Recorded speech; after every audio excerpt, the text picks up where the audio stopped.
Salve, torcida vascaína! Bora ficar por dentro das últimas do nosso gigante da colina, porque o clima em São Januário tá pegando fogo. O clássico contra o Fluminense já tá batendo na porta e o Vasco pode vir com algumas surpresas em campo. Isso mesmo, tem novidade pintando tanto no time titular quanto no banco de reservas. A comissão técnica já indicou que alguns garotos do Sub-20 podem aparecer entre os relacionados. Fernando Diniz, que não perde tempo, andou de olho na base e ficou impressionado com o que viu. O clássico deste sábado no Maracanã é daqueles que podem mudar o rumo do campeonato para o Vasco. Uma vitória seria ouro puro, não só pelos 3 pontos, mas também pelo impacto na moral do elenco da comissão técnica. E claro, da nossa torcida apaixonada, que já enfrentou uma sequência dura de 9 jogos sem vitória, e olha só, o adversário chega todo remendado. O Fluminense não vai contar com nomes importantes como o artilheiro Germancano, além de outros titulares que estão lesionados ou suspensos. Do lado do Vasco, o único desfalque confirmado é o Felipe Coutinho, que levou vermelho contra o Fortaleza. O resto do elenco está todo à disposição. E Diniz já deu sinais de que pode mexer bem na estrutura da equipe. TT, que vinha jogando bem, pode perder espaço por conta de uma queda física nos últimos jogos. Paulinho é um dos que pode pintar nesse meio de campo. E tem mais nomes como Matheus Carvalho e Juan Esforça estão no radar para ganhar uma chance.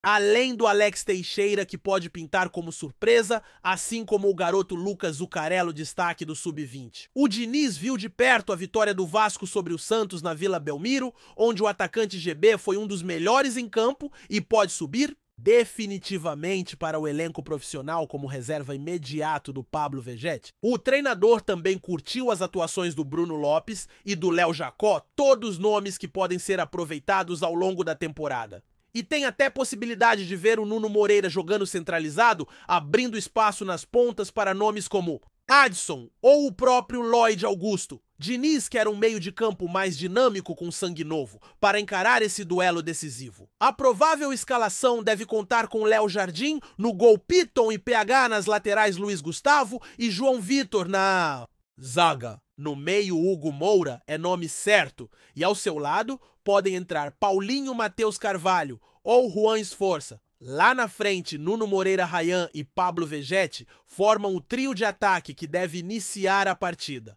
A dúvida fica na criação quem vai ser o cérebro da equipe na ausência de Coutinho. O Diniz tem opções e pode até surpreender de última hora. E falando no Léo Jardim, notícia importante sobre o goleiro, ele está próximo de completar metade dos jogos da temporada como titular, o que ativa uma cláusula automática de renovação contratual até o final de 2026.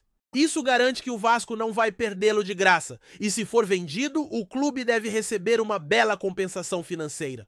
Segurança dentro de campo e fora dele também. O clube não quer dar bobeira e vai se resguardar para garantir o futuro?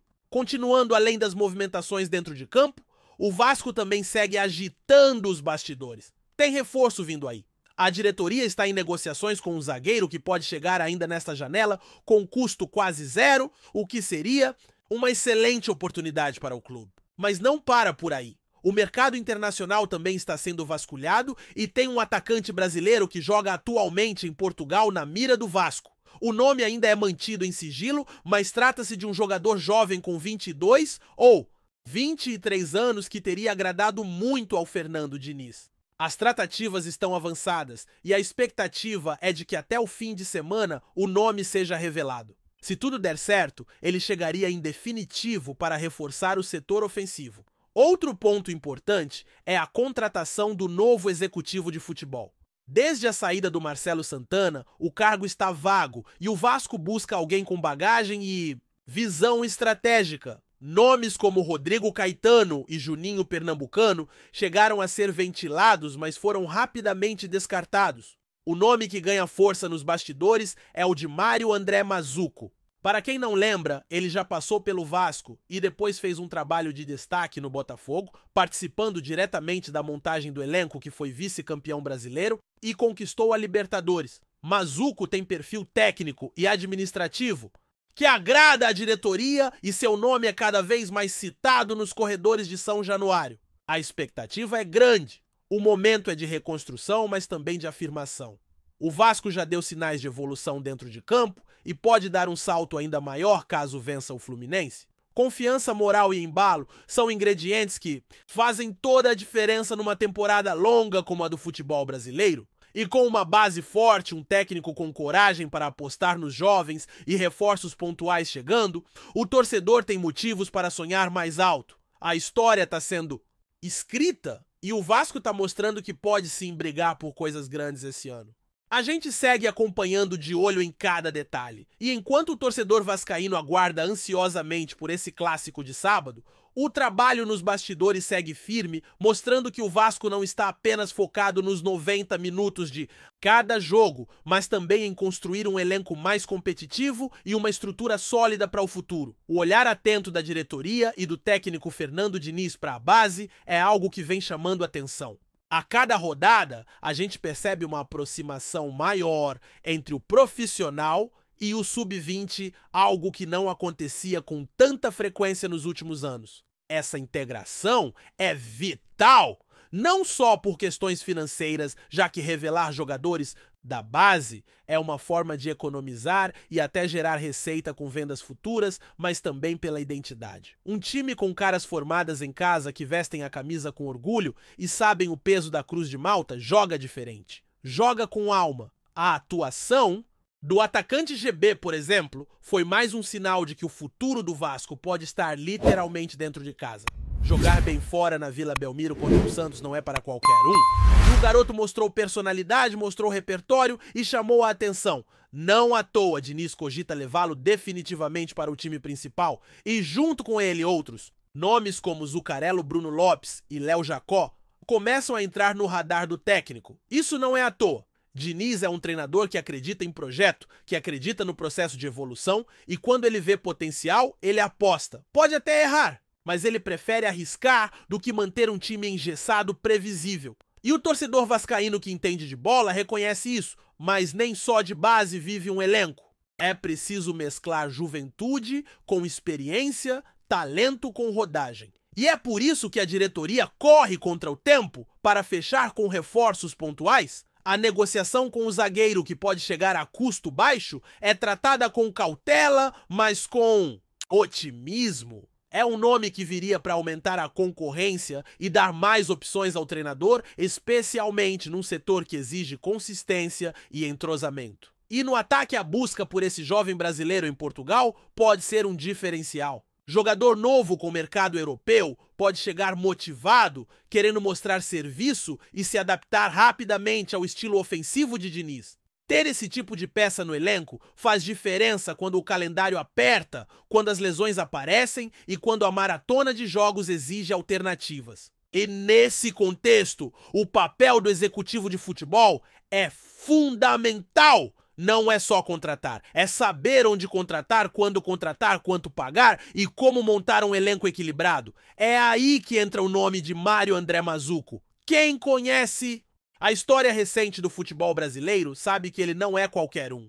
Seu trabalho no Botafogo foi elogiado justamente por isso, soube gastar quando precisava, mas também soube dizer não quando era o caso. Montou um time competitivo, trouxe nomes certos e apostou em jovens promissores. É esse tipo de profissional que o Vasco precisa nesse momento. Alguém que entenda o tamanho do desafio, mas que também saiba trabalhar com os recursos disponíveis, sem prometer mundos e fundos. Enquanto a diretoria resolve essas questões fora de campo dentro das 4 linhas, o desafio é claro vencer o Fluminense e consolidar uma arrancada no Campeonato Brasileiro. Não é só sobre pontuação, é sobre confiança. Um time que ganha jogos importantes cresce junto, se fortalece. E esse crescimento passa também pela cabeça do treinador. Fernando Diniz tem sido muito inteligente na maneira como tem conduzido o elenco. Sabe que não dá para cobrar a intensidade máxima de todos os jogadores a todo momento, especialmente com um calendário tão desgastante. Por isso ele pensa em mudanças pontuais, em dar espaço para quem tem gás novo sem perder o equilíbrio. A ausência do Coutinho, claro, pesa. Um jogador com a qualidade e a visão de jogo dele faz falta em qualquer equipe. Mas o Vasco não pode depender apenas de um nome para criar jogadas ou para ditar o ritmo. É preciso que o coletivo funcione. Que os laterais se apresentem bem, que os volantes estejam conectados com o jogo, que o meio de campo pense rápido e que o ataque aproveite as chances. Não é exagero dizer que essa partida contra o Fluminense pode ser o divisor de águas da temporada. Uma vitória especialmente contra um rival tradicional muda tudo. Muda a narrativa, muda a classificação, muda até o ânimo do torcedor na arquibancada. E com o adversário vindo todo desfalcado, o Vasco precisa aproveitar esse momento. Tem que ir pra cima com respeito claro, mas com fome de vitória. E o torcedor sabe disso. Quem acompanha quem está ali todo jogo sentindo cada lance, cada dividida, sabe reconhecer quando o time está evoluindo. O Vasco que empatava ou perdia jogos fáceis no início do campeonato é outro. Hoje a equipe se mostra mais organizada, mais confiante e com uma ideia de jogo mais clara. Ainda há muito o que melhorar, mas o caminho parece mais sólido. E se os reforços realmente chegarem, se os garotos da base forem bem aproveitados e se o clube acertar na contratação do novo executivo, o cenário muda. A temporada ainda está no início, tem muito jogo pela frente, tem Sul-Americana batendo a porta e o torcedor vascaíno quer mais.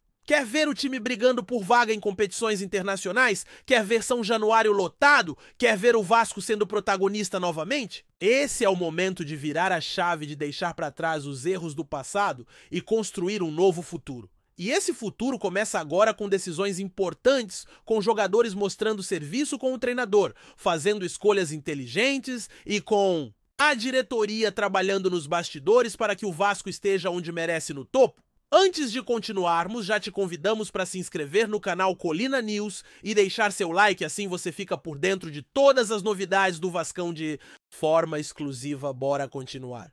Nos bastidores do futebol carioca, um burburinho começou a ganhar força nos últimos dias. Orelhano, atacante argentino atualmente emprestado ao Grêmio, teria manifestado o desejo de voltar ao Vasco da Gama. A informação, ainda tratada como rumor, movimenta São Januário, principalmente após sinais de abertura por parte do presidente vascaíno Pedrinho, que, segundo fontes próximas, não descarta a possibilidade de repatriar o jogador.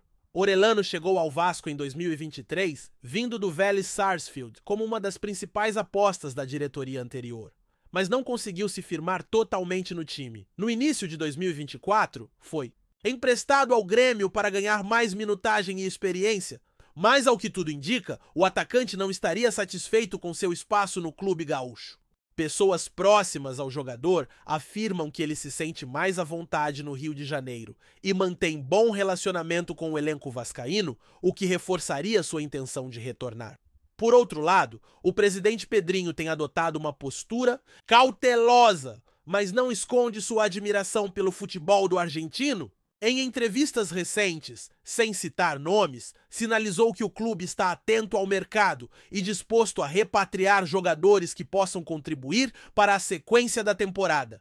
Internamente, a diretoria do Vasco avalia que Orelhano, apesar de ainda jovem, já conhece bem a dinâmica do clube e poderia agregar qualidade ao setor ofensivo, especialmente diante das carências evidenciadas no ataque durante o Campeonato Brasileiro. Apesar disso, a negociação não é simples.